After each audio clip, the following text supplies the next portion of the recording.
এক বছর এলাকায় জেলেরা বাদা নদীতে বাদান মাছ মারে, মাছ মারছে এই যে আপনাদের এই নদী, এটা কি নদী? ফুলচর নদীতে বাদান মাছ মারছে, বড় একটা রুই মাছ পাইছে। জেলে মনে মনে চিন্তা করছে এটা আমি সদাগারে দিব। এই মাছটা সদাগারের বাড়িতে নিয়ে গেছে, মাছের দাম হলো 1000 সদাগার। এবার সদাগারের কাছে জেলে যা বলতেছে, সদাগার এই মাছ অনেক মানুষ কিনতে চাইছে, আমি কাউরে দেই নাই, নদীর টাটকা মাছ আমি আপনার জন্য নিয়ে আসছি, আপনি বাদশা মানুষ, রাজা মানুষ, এই যে মাছটা নেন। রাজা বলে তুমি আমার জন্য মাছ নিয়ে আইছো, এই মাছের দাম কত হইতে পারে?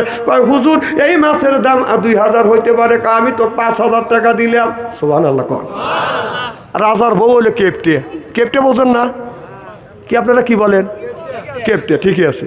ও বেন্যা সেই বলতেছে, স্বামী তুমি এই মাছের দাম 2000, তুমি 3000 টাকা দিলে, যাও টাকা ফেরত দিও, মাছ লোব না, যাও। রাজা মানুষ ওই টাকা দিয়ে দিছে, মাছ কি ফেরত দিতে পারে? ফেসটিছে বাজে না? তখন করতেছে, মাছ আমি টাকা তো দিছি, আর এই মাছকে আমি টাকা ফেরত দিতে পারি, মাছ ফেরত দিতে পারি, আর টাকা ফেরত নিতে পারি, আমার মান সমান আছে না? তো বউকে আমার একটা বুদ্ধি আছে। যে কি বুদ্ধি? জালেকে ডাক দাও, জালে আসুক, জালেকে জিজ্ঞাসা করবে এটা কি মাছ। জালে যদি মহিলা মাছের কথা বলে, তুমি বলবে আমি পুরুষ মাছ লোবো, মহিলা মাছ লোবো না। কথা বুঝছে? বউ বুদ্ধি দিছে। কে বুদ্ধি দিছে? বউ বুদ্ধি দিছে। আর জেলে যদি বলে পুরুষ মাছ, তুমি বলবে আমি মহিলা মাছ লোবো, পুরুষ মাছ লোবো না।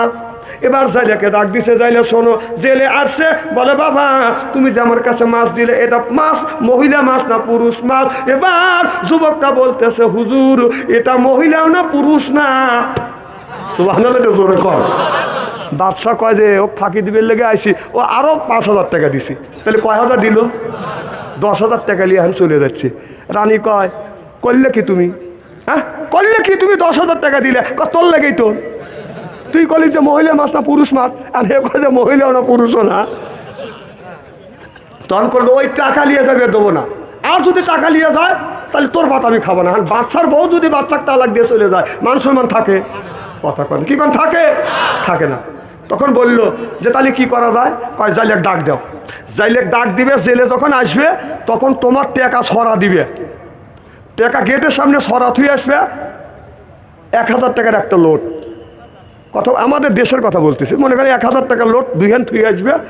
যখন মানুষ থাকবে না, ও যা ওই টাকা তুলবে, কার টাকার লোভ নাই, যেই টাকা তুলবে তখন সব টাকা কাটিয়ে রেখে দেবে। এবার জেলেকে বলে বাবা সব ওদিক থেকে লোক সেট করে রাখছে দরজার গেটের সামনে, 2000 টাকার লোটটা খেয়ে আসো, লাল লোট। ওই লোটটা বাজান রেখে আসছে, বলে বাবা আমি তোমাকে কয় হাজার দিছি? কয় 5000, 5000, 10,000। কয় যাও। এবার যাইতে যাইতে গেটের সামনে যখন গেছে, যা দেখে 2 খান বাজান আপনার 1000 টাকার লোট। অমনি এই টাকা 2 খান বাজান তুলছে, তুলিয়ে বাজান এরকম করে যাইকে আপনার এরকম বাজান পকেটে লাই নাই, গেন্দির মধ্যে বাজান থুয়ে দিছে। কথা কি বাজান বুঝতেছেন? এবার ওই বাদশার বউ দেখে বলতেছে, বাদশা দেখে বলতেছে লোকটাকে ডাক দাও। এবার দারোয়ান যা বলতেছে, বাদশা আপনাকে ডাকতেছে। ঘুরিয়ে যা বলে, বাদশা নান্দার আবার কি জন্য আপনি ডাকলেন?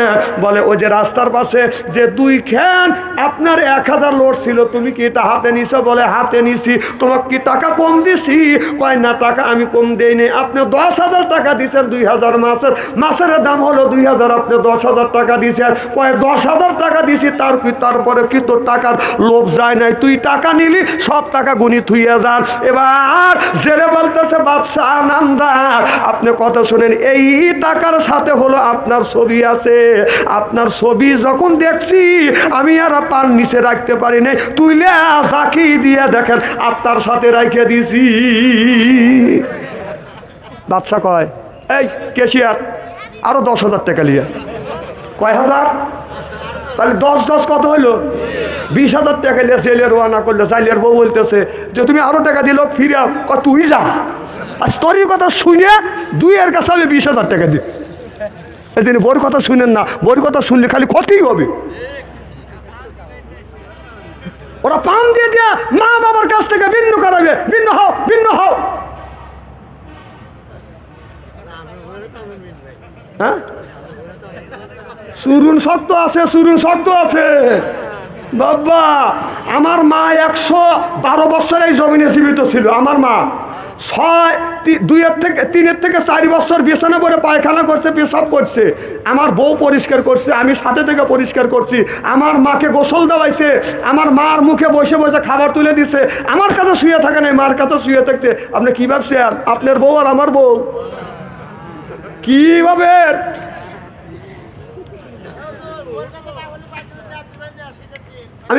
আমি ওইভাবে কথা কইছি, ডাকাইতে কথাবার্তা, বইয়ের সব কথা শুনবেন না। আমি বলি কি কন্ত ভাই এটা মুসিবতে বলি মার হবার তো জোর কর নারায়ণ তাকবীর। আমার মুসলমান ভাইরা, আল্লাহর হাবিবের উম্মতেরা, এবার লোকমান আলাইহিস সালামের ছেলের কথা বাদান মনে আছে।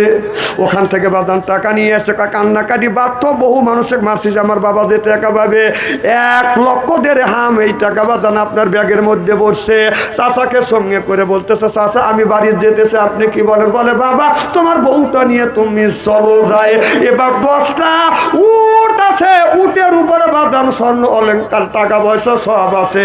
এবার চাচা বলতেছে বাতি যে এখন তুমি তো তোমার বাড়ি যাবে, আমি অত দূর যাব না, তবে এখন কি করবে? এবার ছেলেটা বলে চাচা আপনি আমার সাথে থাকছেন, এই 5টা উট আপনাকে দিলাম আর 5টা উট আমি নেই। এবার চাচা বলে বাতি যে বন্টন তুমি করলে, কয় চাচা আমার ভুল হয়ে গেছে।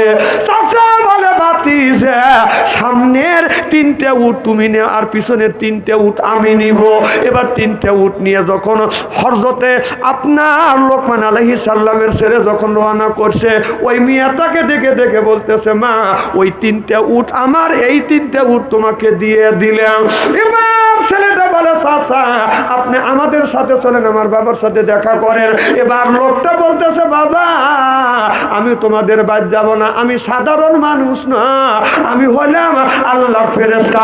চিল্লা কর আল্লাহু আকবার। আল্লাহ আমাকে দিয়া তোমার এই ধরনের উপকার করাইবে, আর এত সুন্দর বউ, এই তো সুন্দর মেয়েকে তোমার বউ বানাবে, আল্লাহ এইটা দিয়ে আমাকে করাইবে। আমি দুনিয়ার মানুষ না, আমি হলাম আল্লাহর ফেরেশতা। জোরে কোন সুবহানাল্লাহ, নারায়ণ তাকবীর। আল কোরআনের আলো, কোরআন হাদিস যেখানে, নারায়ণ তাকবীর। আর কি ঘন্টা খানিক সময়, আর ঘন্টা খানিক সময় দিবেন তো? আসান তো ইনশাল্লাহ। মার হবে একটু জোরে কর। 12টা বাজাবা। আমার ভাইরা আমার এই মাত্র আমি উঠলে মনে হয়, অথচ 1.5 ঘন্টা করে হয়ে গেল। আর আমি এই মাত্র আসছি, আপনারা মতো সবে মাত্র এসে বসলেন, একটা মানুষের চোখের পাতা বন্ধ হয় নাই। আমি অন্তর থেকে দোয়া করি আল্লাহ যেন জান্নাতে যাওয়ার নেক আমল শিখে দেয়। জোরে কোন আমিন। আমার ভাইরা আমার এবার ভালো করে লক্ষ্য করে শুনুন, আল্লাহ এই কোরআন কারিমের মধ্যে বলতেছে ওয়াজা আল্লাহ লিল মুত্তাকিনা ইমামা।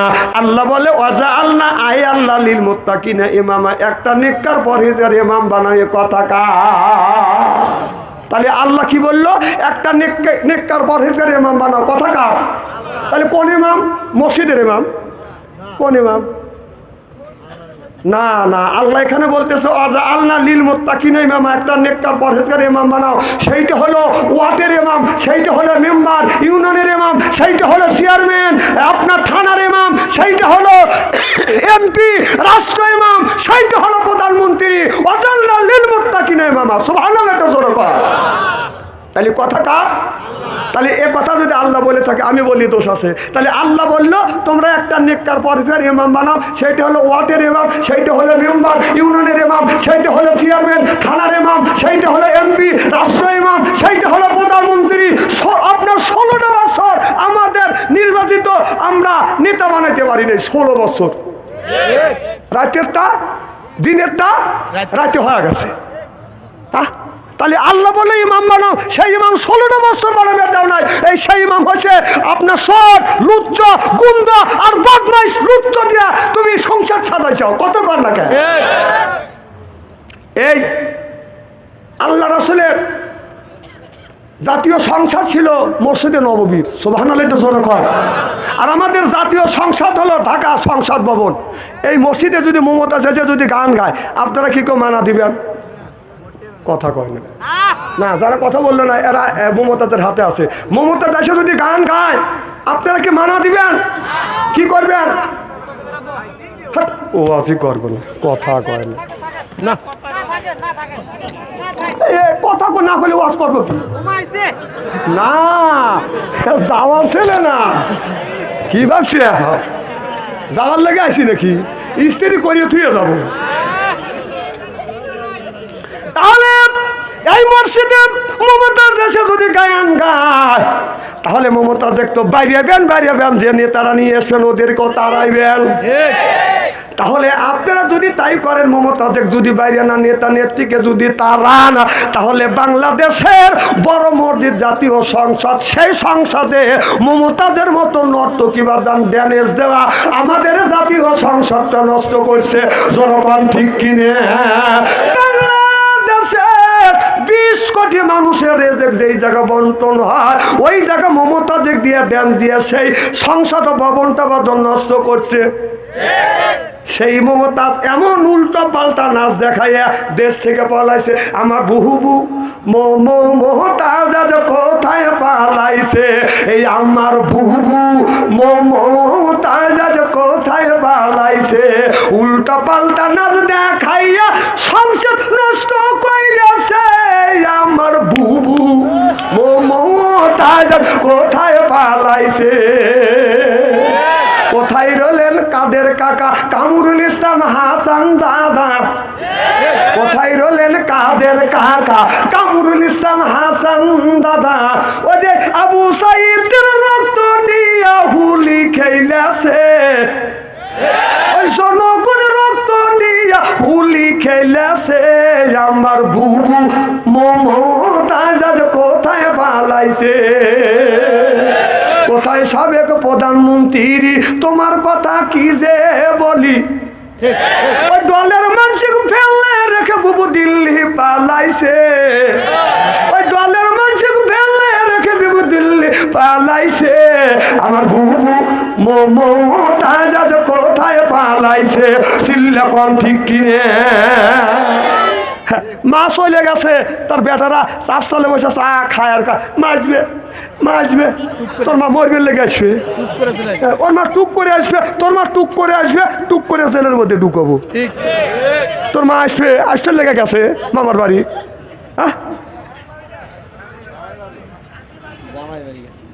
না কথা তো আপনাদের ফালা দেওয়ার কথা না।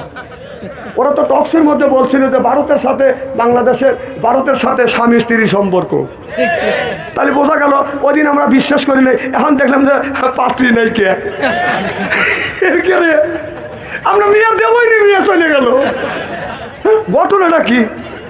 ডাক্তার ইন্নুস চিন্তা করতেছে তুমি গেছাও, ডাক্তার ইন্নুস চিন্তা করতেছে আঠুরিয়ার ফিরি ভাঙাইবে, সামনে ফিরি নে ভাঙাই কয় যে আপনার 25শে মার্চ 26শে কত মার্চ 24শে মার্চে আসবে। তোমার মা 24শে মার্চে আসবে না তোমার মা 24শে মার্চে আনবে?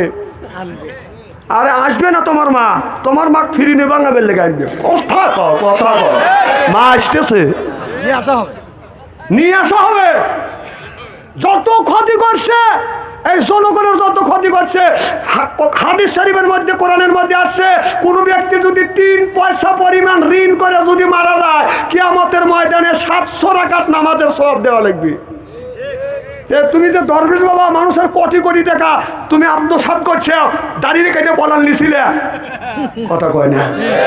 এ খালি দেখলি কইছে কেন হবে, কি আল্লাহ হবে কইছে না, তাও খেলা হবে এই কথা বাড়ি করছে যিনি 70 রাকাত তাহাজ্জুদ নামাজ পড়ে। কয় রাকাত? 70 রাকাত। আবার স্ট্যাটাস দেয়, দেশটা এখন চলে না, দেশ কি খারাপ চলতেছে।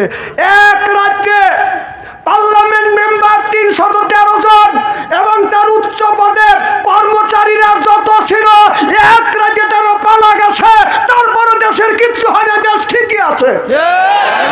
পার্লামেন্টের 313 জন মেম্বার পালাইছে, অর্থাৎ এমপি পালাইছে, ঊর্ধ্বতম কর্মকর্তারা পালাইছে, দেশ তো খারাপ হওয়ার কথা, দেশটা এখন ভালো চলতেছে। যার গার্জিয়ান না সে দেশকে দেখার কথা।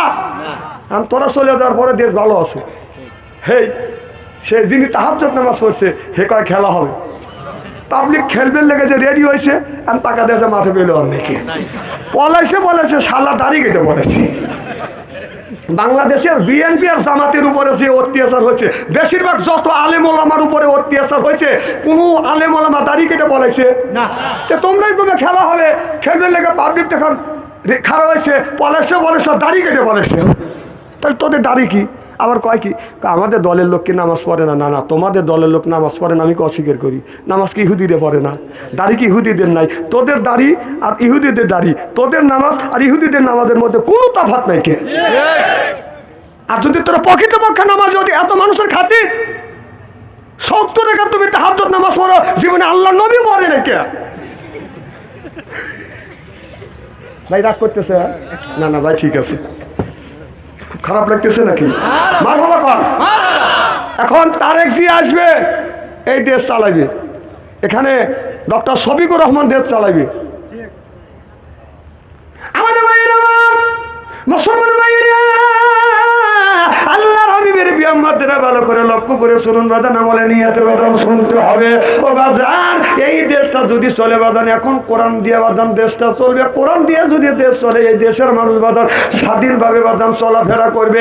আগের কথা একটু চিন্তা করেন, যখন আমেরিক সরকার ছিল তাদের ভিতরে যতগুলো অকর্মা মানুষ ছিল তাদেরকে বাজান আপনার কর্ম দিছে, তাদের কর্ম দিছে। কাউকে সিএনজির ম্যানেজার বানাইছে, সিএনজির কে কি বানায়, সেন মাস্টার বানায়। এরপরে বাজান মাইক্রো গাড়ি সেন মাস্টার বানায়, এরপরে বাসের সেন মাস্টার বানাইছে, রিক্সার সেন মাস্টার বানাইছে। ওরা পালা গেছে। আবার আর এক দলের একজন বেকার মানুষও বাজান নাই, তাদেরকে আপনার সিএনজির সেন মাস্টার বানাইছে। এরপরে বাসের সেন মাস্টার, ট্রাকের Sen master, micro Sen master, রিক্সার সেন মাস্টার। যারা ইসলামী আন্দোলন করে একটাও কিন্তু ওই সেন মাস্টারের ভিতরে নাই। কি? কারণ এরা নিজের টাকা দিয়ে রাজনীতি করে, বাবার টাকা দিয়ে রাজনীতি করে, খাওয়ার লেগে রাজনীতি করে না। আল্লাহ রসুল বলেছে এবে করা শিখো, এবে করা শিখো না। যারা এবে করা শেখে তারা কোনোদিন এবে করে না, কথা কর না খেয়ে। আর যারা এবে করে তারা এবে করা জানে না। রসুল সাল্লাল্লাহু আলাইহি সাল্লাম বলেছে আমরা যারা ইসলামী আন্দোলন করি আমরা এবে করা শিখি, এবে করা জানি না, করবও না, কথা কর না খেয়ে। এবার সামনে বাংলাদেশ, এবার আপনার সব দল অংশগ্রহণ করবে, ভোট হবে সুস্থ ভোট। সুবহানাল্লাহ জোরে কর। আমার ভাইরা আমার ওদিকে যেতে চাই না। আল্লাহর নবী যখন কলেমার দাওয়াত দিলেন লা ইলাহা ইল্লাল্লাহ, আবু জেহেল চিন্তা করলো মুহাম্মদ সাল্লাল্লাহু আলাইহি সাল্লাম এইভাবে যদি কোরআনের যদি দাওয়াত দেয় মানুষ সব কলমা পড়ে মুসলমান হবে। এই জন্য আবু জেহেল ঘোষণা দিল যেই জায়গা কোরআনের কথা বলবে ওই জায়গা হট্ট গন্ডগোল করো, কোরআন চলতে দেওয়া যাবে না, বলতে দেওয়া যাবে না। সেইটা আল্লাহ কোরআনের মধ্যে রেকর্ড করে রাখছে, লা তাসমাউ লিহাযাল কোরআনি ওয়ালগাউ ফি। কোরআন চলতেও দেওয়া যাবে না, বলতেও দেওয়া যাবে না। আবু জেহেল বলছিল ঠিক 16 বছর পরে, 16 বছর 1450 বছর পরে, 16 বছর আমাদের দেশে কোরআন চলতেও দেয় নাই, কোরআন বলতেও যায় নাই। যারা বলতে গেছি মাহফিল থেকে স্টেজের থেকে আমাদের নামা দিছে। এটা হলো আবু জেহেলের স্বভাব। সিল্লাপান ঠিক কিনে এ কথা কার? না, এটা মোল্লাগার উপরে আল্লাহ নাযিল করছে। কাজে কোরআনের মধ্যে রাজনীতি নাই। তাহলে নামাজের কথা 82 থেকে 82 জায়গা, জাকাতের কথা 30 জায়গা, না আপনার রোজার কথা 1 জায়গা, আপনার কান্নার কথাই 1 জায়গা, দিন প্রতিষ্ঠিত করবার কথা ডাইরেক্ট ইনডাইরেক্ট 903 জায়গা আল্লাহ বলছে। সুবহানাল্লাহ জোরে কর। আজকের এই মাহফিল আল্লাহর দরবারে কবুল হোক, এটা কি চান? কারা কারা চান? আমি তাকবীর দেব, হাত তুলে দেখান। নারে তাকবীর, হাত টান টান করেন, চক্ষু